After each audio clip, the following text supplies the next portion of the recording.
Hello, Gregg for Online Tennis Instruction. Welcome to the second video on how to hit a great kick serve. In the first video, we showed you a crucial fundamental that's necessary in order to hit a great kick serve. So if you haven't already watched that video, please click on the link below and watch that first, as these videos build upon one another. In today's video, I'm going to show you a series of drills that you can go through to help you to develop the feel for the brushing sensation through contact and the left to right swing path necessary to hit a world-class kick serve. So let's first start by looking at the kick serve in slow motion. So over here on the right we have an example of the kick serve, and we're going to compare it to a typical first serve which we see on the left. Now let's quickly review the left to right swing path, which we already covered in the previous video of the series. And you'll see how I'm swinging from a left to right swing path up to contact, then I'm going to finish out to the right almost parallel to the baseline. Now let's watch that again, and this time we're going to freeze it at the contact point and compare these two positions. Now when comparing these two contact points, notice on the left with the typical first serve how the contact point is more in line with the hitting shoulder, where the contact point for the kick serve on the right is more in line with the head. Now if we look at the racket, you'll notice a steeper racket angle through contact for the kick serve. Now you'll also see how the racket head in relation to the hand is lower for the kick serve on the right. So a combination of this lower contact point and a steeper racket angle through impact will allow for more forward rotation, which will give the ball a lot more safety, but also get that ball to kick up high. Now let's go back onto the court. So as you can see with the contact point for the kick serve, the contact point slightly lower, it's a little more to the inside, and you'll notice how the racket is moving diagonally up this way through contact. That's really important to get the ball to have a type of forward spin to get it to bounce up.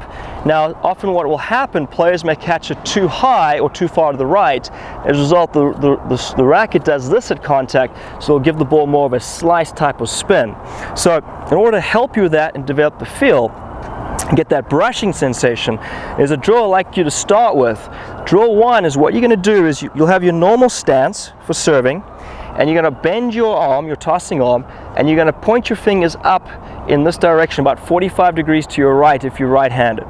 Then you're going to take the ball, put it in your hand, and with the strings you're going to brush the ball, tracing your fingers this way. And notice how I'm leading with this edge of the racket. So I'm getting the idea of the brushing sensation through contact, and this is pretty much what's going to happen when I'm hitting the ball. So you want to start with this drill and do this over and over, and just make sure this edge is leading up. Once you can do that drill successfully, then we'll move on to drill number two. Okay, so drill two follows on from drill one, the brushing drill. Now we're going to complete the finish. So we get in the same position here. Going to brush the ball this way, but then we're going to actually brush the ball off our fingertips. So I'm going to go this way, and I'm going to finish this way, and you'll notice how my strings start pointing towards the back fence. That will be ideal. Now when you start to do this, you may finish in a manner like this, but if you can, try to turn the racket out more. All right, so I'm going to keep brushing the ball this way, and you can actually see how the ball's spinning when you do this. Let's do it again. So I'm leading with that edge, I go 1, 2, 3, and then finish. Now one thing you'll notice when I do that, and if you refer back to the first video, I'm also making sure I control my tossing arm. So as a reflex, my tossing hand comes to my right shoulder here, my hitting shoulder. So let's watch that again. So I go 1, 2, 3, finish this way. And we'll watch it one more time. 1, 2, 3. This way.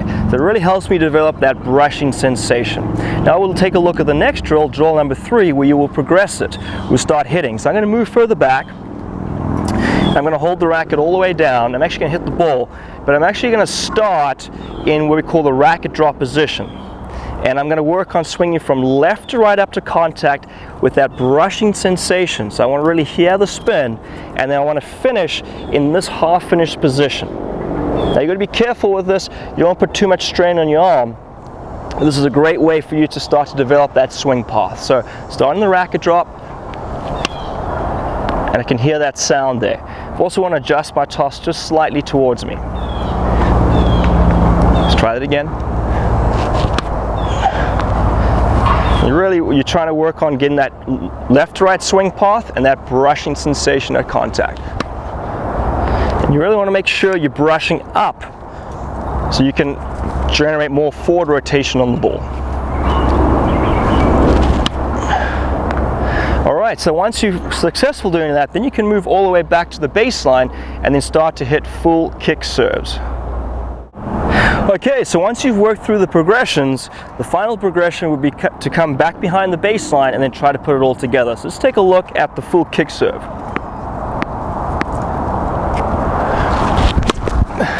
Alright, so that ball bounced up nice and high and kicked off out to the right. And we're really focusing on that left to right and getting that brushing sensation through contact.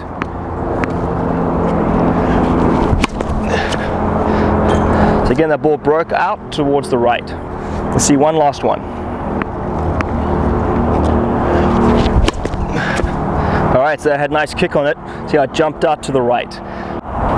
So that concludes today's lesson. In the next day or two, we'll be sending out a video showing you a case study with my student Scott and how we got him to develop a great kick serve action in just 90 minutes using my kick serve system.